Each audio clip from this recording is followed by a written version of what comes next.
هم عورة. حاجتين في حياتنا هم عورة ومش لازم يحصلوا قدام حد. أول حاجة الأكل والنوم. أيوة، ما تنامش قدام حد، اوعى تنام.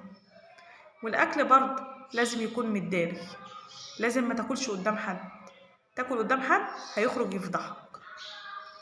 دخل لقاك بتاكل خرج فضحك على طول. خلي أكلك متداري لأن الأكل أسرار.